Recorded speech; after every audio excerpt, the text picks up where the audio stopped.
자, 이어서 연결고리 시간입니다. 오늘 CPI에 대한 내용들이 많이 나올 겁니다. 그렇기 때문에 이게 국내 시장에는 또 어떤 방식으로 연결이 될지, 그리고 앞서서 종목은 자세하게 안 봤는데 종목들도 좀 체크를 해보게 되면서 국내에도 이러한 부분들이 어떻게 이어질지 알아보도록 하겠습니다. 자, 오늘 유한타증권의 송태현 과장 자리하셨습니다. 어서 오십시오. 네, 안녕하세요. 네, 오늘 과장님하고 볼 주제부터 공개해 주시죠. 자, 1월 소비자 물가 지표 발표를 소화한다. 그러니까 견조한 시장의 마감이다. 저는 저 견조하다라는 말에 굉장히 공감이 갑니다. 나스닥이 떨어질 줄 알았는데 나스닥만 오르면서 또 끝났더라고요. 어땠습니까? 사실 CPI에 대한 우려가 상당히 높았던 시장이었었는데, 그랬죠. 네. 그럼에도 불구하고 시장의 결과만 놓고 봤을 때는 긍정적으로 끝났다라고 보시면 될 것 같은데요. 네. 사실 JP모건에서 CPI 결과별 시나리오를 발표를 했었잖아요. 그런 게 있군요. 네, 그래서 그 내용을 먼저 말씀을 드리게 되면은 네. 6에서 6.3%의 이 수치가 나올 확률이 65%이고 이게 제일 높았네요. 네, 만약 이렇게 나오게 되면은 S&P 500의 반응은 1.5%에서 2%가 상승할 것이다 라고 나왔었고요. 네. 6.5 이상은 확률은 5%. 만약 이렇게 나오게 되면은 이 S&P 500이 마이너스 2.5%에서 마이너스 3%가 빠질 것이다 라고 나왔었고, 예. 6% 이하도 역시나 확률은 5%, 낮고요. 대신 플러스 2.5에서 3%가 올라갈 것이다 라고 나왔습니다. 그리고 지금 이 6.4를 CPI가 기록을 했는데 6.4에서 6.5가 나오는 확률은 25%였었고요. 이렇게 되면 S&P 500은 마이너스 0.75에서 1.5%가 하락을 하게 될 것이다. 그러니까 4번 시나리오가 됐는데 25% 확률이고 S&P 500이 생각보다 근데 잘 버틴 거네요. 네, 그렇게 그렇게 이제 보시는 것이 맞지 않을까라고 생각을 해볼 수 있는 것 같은데, CPI 관련돼서 6.4%를 기록을 했습니다. 전월 대비 증가가 되게 되면서 이런 부분 좀 좋지 못했다는 평가를 받고 있고요. 그리고 월스트리트 저널에서도 예상을 했던 것보다도 더욱더 높게 나왔었기 때문에 사실상 수치상 놓고 보게 되면은 지금까지 올라왔던 논리와는 조금 반대가 되게 되고, 그렇죠. 거기서 하락이 나왔었어야 됐는데 과연 어떤 부분에 보다도 초점이 맞춰져 있는가를 조금 저희가 봐야 되지 않을까라고 생각을 해볼 수 있는 것 같고요. 겸손하게 살아야 됩니다. 맞습니다. 일단 주거비가 상당히 많은 부분 영향을 미쳤다고 하고 있어요. 한 0.7% 정도 전월 대비 올라갔었었는데 이것 자체가 이번 CPI 지수의 50% 이상을 사실상 올리는 데 기여를 했다라는 이제 평가를 받고 있고요. 슈퍼코어 CPI라고 이 발표를 하는 것이 있는데, 그러니까 제일 중요한 것만 보는 거죠. 그게 이제 주거비를 제외하고 보는 거거든요. 그거는 이제 전월 대비 이제 감소를 하게 되면서 여기에 초점을 맞추게 되면은 조금 괜찮아지고 있구나라는 부분, 그리고 주거비 역시나 하반기로 가게 될수록 전반적으로 더욱더 하락을 하게 될 것이다 라는 전망이 있다 보니까 생각보다 시장에 미치는 영향력은 좀 제한적이었던 것이 아닌가라고 좀 생각을 해볼 수 있는 것 같고요. 다만 이제 이 우려 요소도 몇 가지 있습니다. 어떤 겁니까? 일단은 첫 번째는 이제 에너지 가격 그렇죠. 관련된 부분이었었는데, 에너지 가격이 전월 대비 2% 상승이 나오게 됐어요. 사실 휘발유 같은 경우가 특히나 조금 더 그랬었는데 휘발유가 전월 달에는 마이너스 한 7% 정도를 기록을 했었었는데 이것이 이제 2% 넘게 상승으로 전환이 됐었거든요. 그렇군요. 그래서 이 에너지 가격이 어떻게 움직이느냐에 따라서 인플레이션에 대한 수치가 조금 더 버틸 수가 있겠구나 라는 부분 첫 번째 생각을 해볼 수가 있는 것 같고요. 두 번째 같은 경우에는 이제 중고차 가격, 우리 우려했었잖아요. 맨하임 가격이 올라갔기 때문에. 근데 그런 부분은 뭐 반영은 많이 안 됐던 것 같아요. 이번 수치를 보게 되면은 중고차 가격이 전월에는 마이너스 2%였었는데 이번에 마이너스 1.9%이거든요. 그래서 아직까지 중고차 가격은 우려는 조금 있기는 했었습니다만 생각보다 그렇게 크게 영향을 미치지 않았구나라는 부분을 일단은 생각을 해볼 수 있었다라고 보시면 될 것 같습니다. 그래서 수치는 이렇게 나왔었는데 이제 해석 어떻게 하느냐, 이게 중요하게 될 텐데, 먼저 연은 총재 중에 한 명이 토마스 바킨 이제 이 리치먼드 연은 총재 같은 경우에는 인플레이션이 정상화되고 있으나 천천히 내려오고 있다라고 얘기를 했고요.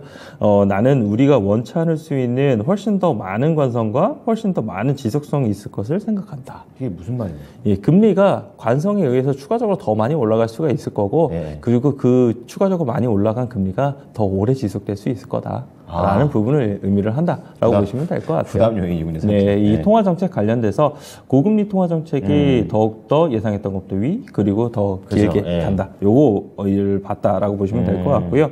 이제 월가에서는 어떻게 평가하느냐. 이것도 좀 중요하게 될 텐데, 그렇죠. 대동소이한 부분이 있습니다. 사실상 뭐 대동소이한 거는 인플레이션 생각보다 좀 느리다. 그건 연준이랑 또 비슷하네요. 네, 그렇기 때문에 이 연준의 통화 정책에 대해서 상향 조정할 가능성이 상당히 높아지고 있다. 금리 이제 상단을 보는 게 뭐 골드만삭스 같은 경우에 5.5%를 봤지만 뭐 많이 보는 쪽 6%도 이제 봐야 된다라는 목소리가 조금 더 높게 많은 부분 나오고 있다라고 좀 보시면 될 것 같고요. 네. 모건 스탠리에서 이제 말하는 걸 보게 되면은 미국 경제가 연착륙하기 위해서는 지금과 같이 고용시장이 견고한 상황에서 인플레이션이 충분히 하락하며 미국의 연준이 통화 긴축을 종료해야 될 필요성이 있다라고 얘기를 하게 됩니다. 그렇군요. 뭐 사실 지금 이러한 경기에 대한 부분의 연착륙이라든지 경착륙이라든지 이런 부분이 요 근래는 오히려 노랜딩이라는 이야기도 나올 정도로 새로운 단어가 이야기가 나올 정도로 조금 쏙 들어가 있기는 하지만 결국은 소비에 대한 지표라는 이런 부분 만약 줄어들게 되면 다시 한 번 더 고개를 들 수밖에 없는 부분이기 때문에 그런 부분에 대해서는 계속적으로 경계감을 가져갈 수밖에 없다라고 좀 보시면 될 것 같고요.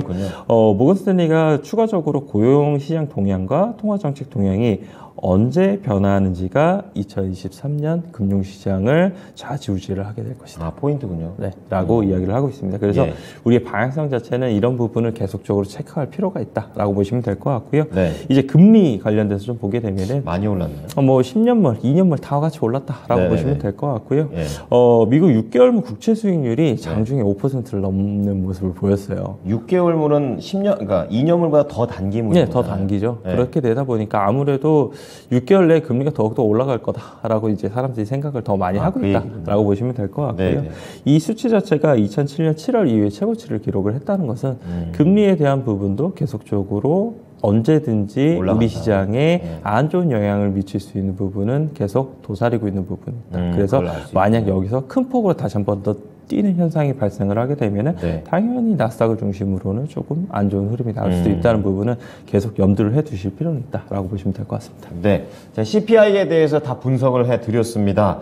아무래도 금리 인상 그리고 고금리 상황이 길어질 수밖에 없다라는 쪽으로 오늘의 분위기를 보게 되면 이렇게 해석해 볼 수가 있습니다. 자, 그렇다면 이제 뭐 중요한 종목이라든지 좀 체크를 해 보겠습니다. 우선 반도체부터 보여주시죠. 네, 필라델피아 반도체에서 2% 올랐어요. 잘 갔네요. 왜 이렇게 올랐을까? 라는 생각이 들 정도로 잘 갔네요. 많은 부분 올랐다라고 보시면 될 것 같은데요. 일단 주요 종목들도 괜찮았습니다. 뭐 AMD도 3% 올랐고요.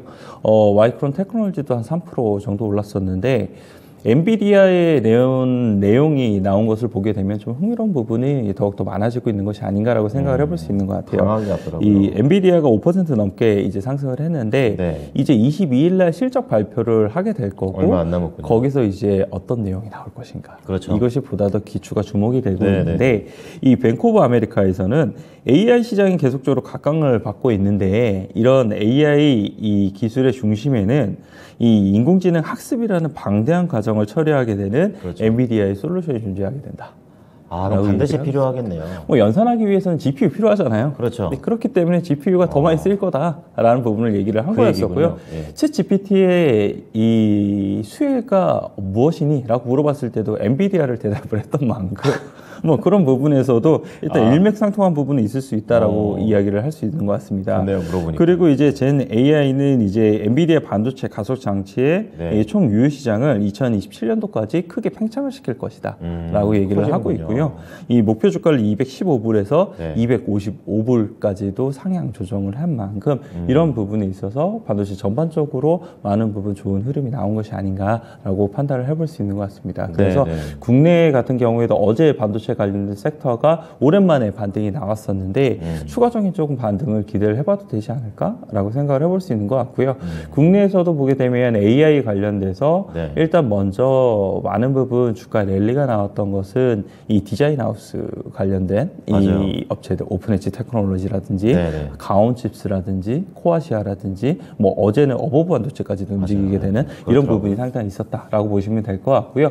그리고 또 한 가지는 이제 엔비디아가 GPU 관련돼서 이제 더 많이 쓰일 거다라는 이야기가 나오니까 네. 거기에 들어가게 된 D램 역시나 성능이 좋아져야 되잖아요. 아, 그렇죠. 네, 그래서 HBM이라 고성능 메모리 관련돼서 이 SK 하이닉스가 지금 납품을 하고 있는데 SK 하이닉스 관련돼서 주문이 많이 들어오겠는데요? 예, 수혜가 더 늘어나게 될 것이다 라는 이제 이야기와 함께 그러면은 거기에 뜻 들어가게 되는 장비업체들은 관심을 봐야 되는 거 아니냐? 라는 부분으로서 그렇죠. 더욱더 연계가 되고 있다라고 보시면 될 것 같습니다. 그래서 반도체 관련돼서 일단 투자 심리가 좋아질 수 있는 회복의 물꼬는 텄다. 이 정도 보시면 될 것 같고요. 추가적인 기대를 해볼 수 있는 부분 많아지고 있다라고 보시면 될 것 같습니다. 반도체에 대해서 좀 업황이 좀 2분기 때 턴어라운드 한다 뭐 이런 얘기 있었었는데 갑자기 나온 이 챗 GPT 이런 AI 덕분에 또 좋은 또 내용들로 가고 있는 것 같습니다.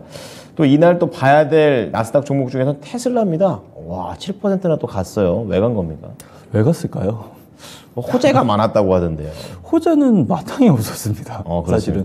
예, 뭐 호재라고 볼 수 있는 거는 블룸버그에서 전기차 시장 관련돼서 침투율이 가속화되고 있다. 네. 뭐 이 정도 내용이 있었었고요. 근데 그 내용 자체가 사실상 테슬라에 대한 주가를 7%라는 만큼 끌어올릴 수 있는 부분이었나라고 생각을 해볼 수 있는 것 같고요. 그 외에도 사실상 다 전기차 업체들이 있는데 테슬라만큼 이렇게 뚜렷한 상승이 안 나왔었거든요. 그래서 그런 부분을 봤을 땐 테슬라가 일단 나스닥에 대한 상승 반전이 나올 때 테슬라를 중심으로 좀 나온 것이 아닌가라는 부분을 생각을 해볼 수 있는 것 같고요. 시킹 알파에서 나온 내용을 보게 되면은 이 테슬라가 미국에서 판매되는 모델 3와 모델 Y의 가격을 다시 한 번 더 인상을 했다라고 얘기를 하고 있습니다. 내일이 다시 올려버리네요. 네, 가격에 대한 부분이 이제 세제 혜택이 확실히 들어갈 수 있는 부분을 확인을 한 이후부터는 가격 인상을 하고 있는데 그만큼 가격에 대한 결정력을 가지고 있다는 것을 다시 한 번 더 시장에 보여준 것이 아닌가라고 생각을 해볼 수 있는 것 같고요. 이 시장 내에서의 업계 1등이 이 지위가 얼마만큼이나 공고한지를 좀 잘 보여준 이 사례가 되지 않나라고 생각을 하고 있습니다. 그래서 자기 세다고 좀 얘기하는 거군요. 네, 이 부분 때문에 테슬라가 오르지 않았나라고 좀 생각을 하고 있고요. 뭐 관련돼서 테슬라가 많이 오르다 보니까 그 관련된 이 섹터 안에 있는 종목이 뭐 블링크 차징이라든지 아니면은 차지포인트 홀딩스 뭐 둘 다 이제 인프라네요. 이 인프라 관련된 이 전기차 충전 관련된 업체거든요. 근데 얼마 전에 사실 테슬라가 이제 슈퍼차저 관련돼서 이 개방을 하라 이런 이야기가 있었잖아요. 네, 그런 부분이 있었음에도 불구하고 전반적으로 지금 주가의 흐름 자체가 상당히 좀 좋았던 것이 아닌가라고 볼 수 있을 것 같고요. 그 외에도 보게 되면 자율주행 섹터가 엄청나게 강하게 움직였었는데 그렇더라고요. 모빌아이가 7% 넘게 이제 상승이 나왔습니다. 나왔던 내용 중에 하나를 보게 되면은 베일드에서는 이 강력한 성장과 수익성을 바탕으로 더 높은 주가 배수가 책정될 것으로 예상이 되고 있다. 라고 얘기를 했는데 자율주행 그 업황이 더 커진다는 그런 얘기. 아무래도 향후에 더욱더 성장성이 이쪽이 많아지고 있다라는 걸 의미를 하게 될 텐데요. 목표 주가가 40불에서 50불을 올렸는데 지금 오늘 종가가 46불이에요. 다 왔네요. 네, 그래서 추가적으로 더욱더 목표 주가 상향 조정 가능성이 있다라고 보시면 될 것 같고요. 그 외에도 이제 앱티브도 한 7% 정도 올라가게 되고요. 이 오스터라는 업체가 있는데 처음 들어봅니다. 이 벨로다인을 이제 흡수 합병을 하게 됐어요. 그래서 벨로다인이 나스닥에서 이제 상폐가 되고 이쪽으로 이제 이 흡수가 됐는데 이게 한 20% 정도 올라가게 되면서 전반적으로 자율주행 섹터가 어제 미국 시장이 상당히 강했었고 오늘 국내 시장에도 이런 부분이 조금 더 투영이 될 수 있는 부분이 있지 않나라고 생각을 하고 있습니다. 그래서 그렇군요. 칩셋 미디어라든지 아니면은 모트렉스라든지 아니면 요즘 캠트로닉스도 상당히 좋은 움직임이 보이고 있거든요. 뭐 그런 업체. 늘 관심 있게 좀 보시면 좋지 않을까라고 생각하고 있습니다. 네, 자 테슬라를 시작으로 해서 자율주행까지 분위기가 좋았습니다. 그 중에서는 자율주행이 더 눈여겨 볼 만한 퍼포먼스를 보여줬는데요. 그럼 이제 이어서는 소비재 중에서 이 필수 소비재는 전반적으로 약했었는데 또 뭐 여행이라든지 뭐 호텔 뭐 이런 데도 잘 나왔더라고요. 어땠습니까? 여행 호텔주도 계속 주가 흐름 괜찮은 것 같아요. 그 리오프닝 효과인 거예요? 리오프닝에 대한 효과도 효과인데 실적에 대한 부분도 상당히 괜찮게 발표되고 있다라고 보시면 될 것 같고요. 사실상 이쪽 부분이 많이 부각을 못 받고 있어서 뭐 국내에서도 주가 자체가 한층 조금 시들어져 있는 부분이기는 한데 말씀하신 것처럼 리오프닝에 대한 부분이 조금 더 다시 한 번 더 수면 위로 올라오게 되면은 추가적인 랠리가 나올 수 있지 않을까라고 기대를 이야기를 해볼 수 있는 부분인 것 같고요. 네. 온라인 여행사 이제 이 익스피디아라든지 아니면 트립닷컴, 에어비앤비가 전부 다 2에서 한 3% 정도 이제 상승이 나왔었고요. 이 부킹홀딩스 같은 경우에는 2% 정도의 상승이 나왔는데 이 도이치뱅크에서 2022년도 4분기 때 온라인 여행의 수요가 강력했다라고 얘기를 했고요. 네. 이것이 2023년도 1분기까지 이어질 가능성이 상당히 높아 보이는데 이 솔전이라는 플랫폼을 통해서 조사한 결과를 보게 되면은 글로벌 호텔 예약이 1월에 한층 더 가속화되고 있다라고 이야기를 하고 있습니다. 더 여행을 하는군요. 네, 그래서 이제 국내 업체 중에서 보게 되면 하나투어가 생각보다 좀 저조한 실적 발표하고 주가 조금 이제 힘들어지는 모습을 보였었잖아요. 그런 부분이 끝났다라고 보시는 것보다는 추가적으로 이러한 이제 여행 산업에 대한 가속화가 이루어질 가능성이 상당히 높기 때문에 추가 상승을 기대해보는 쪽이 더욱더 맞지 않나라고 생각을 해볼 수 있는 것 같습니다. 네. 자, 종목들에 대한 얘기 봤습니다. 이어서 종목으로 오늘 우리 시장에서 어떤 종목 봐야 되는지 공개하겠습니다. 자, 오늘은 제우스인데요. 어떠한 부분을 볼까요?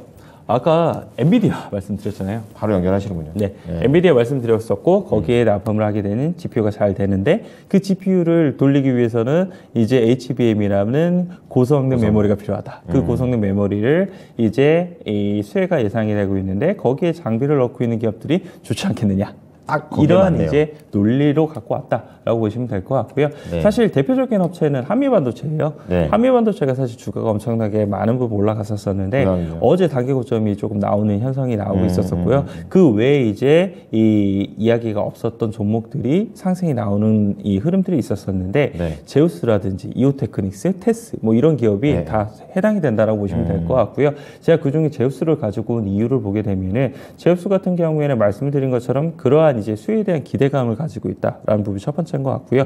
두 번째 같은 경우에는 제우스가 하고 있는 장비가 세정 장비인데 사실 이 장비는 이제 미세화 공정에도 사용이 되게 되고 레거시한 이 공정에도 사용이 되게 된단 말이에요. 그래서 중국에서 사실상 이제 수주에 대한 부분이 계속적으로 많이 나오고 있는데 그 이유가 이제 레거시한 공정에도 사용이 되고 있기 때문에 이 중국이 이제 상황에 맞는군요. 계속적으로 반도체를 육성을 하기 위해서는 반도체에 대한 장비를 늘려나가야 되잖아요. 당연한 거죠. 그런 부분에 있어서 제우스에 대한 이제 이 수주가 더욱더 많이 늘어나고 있다라고 보시면 될 것 같고요.